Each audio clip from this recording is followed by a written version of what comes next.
Vandag se topstories. Noukes se dieet vir kleuters, 'n nuwe boek is op pad. Van tolke tot deportasies, ons onthul die regering se geheime Zenu-aksieplan. Woolies maak 'n nuwe reël en nou moet boere 'n plan maak. En sê weer Cricket Suid-Afrika? Goeiemiddag, ek's Elma Smit.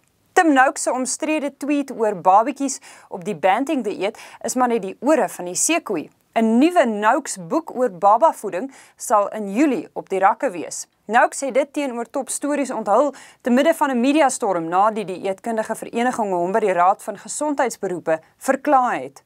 Noukes verskyn in Junie voor die raad om sy stelling te verdedig, maar het intussen ook 'n teenaanval geloods. 1 month after the HPCSA meeting, we are releasing our book on infant feeding, which I've been working on with my co-authors from the Real Meal Revolution for the last year or so. This describes in great detail the specific biology of the infant during the first 2 years. And finally, you have to look at the conflicts of interest. You have to see who funds the Association of Dietitians of South Africa. It happens to be cereals and grain companies. And try to shut me up. And why are they trying to shut me up? And what is the quality of training that Ms. Stratham went through? That she can claim she knows more than I do. I have 3 PhD degrees. What gives her the right to say I'm wrong? Die voorsitter van die dieetkundige vereniging het verduidelik hoe graanmaatskappye se bydrae tot hul befondsing prakties werk.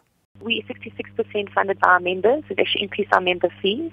And then we do have other sponsors. They are a sponsor along with many other companies. It actually wouldn't matter who our sponsors were because it has no impact on any of the nutrition information given out. Dankie Claire.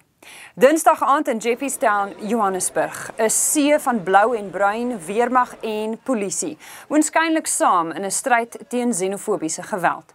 Die klopjag op hierdie hostel het plaasgevind 2 uur na die minister van verdediging in Alexandra kortliks met enkele ontstelde buitelanders ontmoet het, buite die polisiekantoor.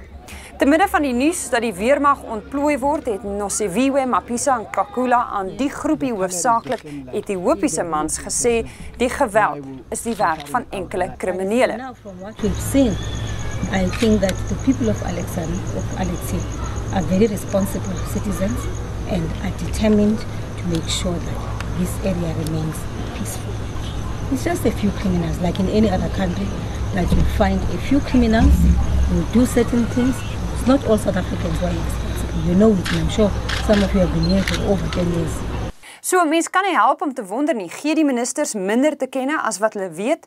Is dit die werk van 'n paar kriminele of het die xenofobiese voorvalle wat ons tot dusver gesien het, veel dieper wortels? Erika Gibson berig eksklusief oor 'n geheime aksieplan wat sy bekom het wat die regering se ingrype vervat.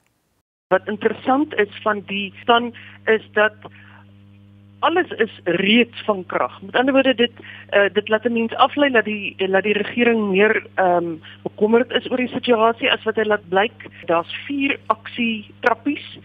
Die eerste een is veiligheid en sekerheid. En daar kyk jy na daaglikse ontplooiings by brandpunte, wat uiteraard die polisie en die weermag dan nou sal wees.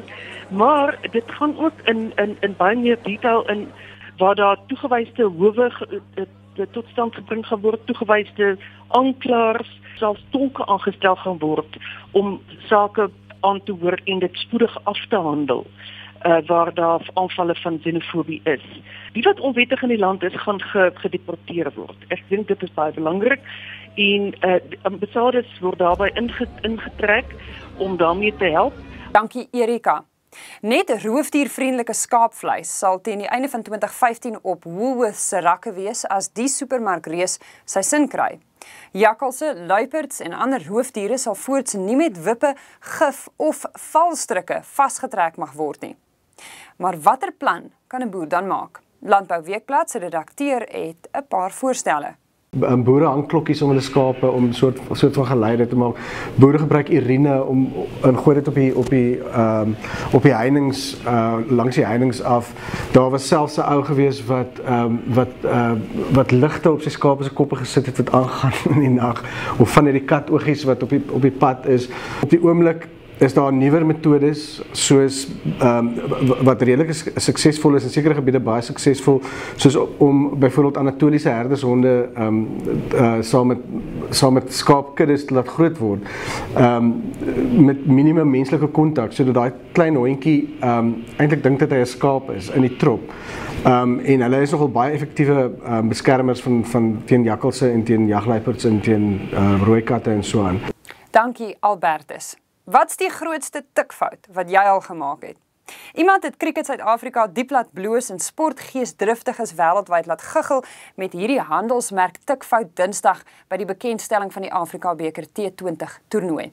Het sy dit nou die Arvika of Afrika beker heet, spelers van reg oor Suid-Afrika, Zimbabwe, Kenia en Namibië sal deel vorm van 16 saamgestelde spanne en die eerste bal sal op 4 September gebou word. Stuur vir ons jou snaakste tikfoute op Twitter by Netwerk24 met die hashtag #topstories of e-pos nuus by netwerk24.com.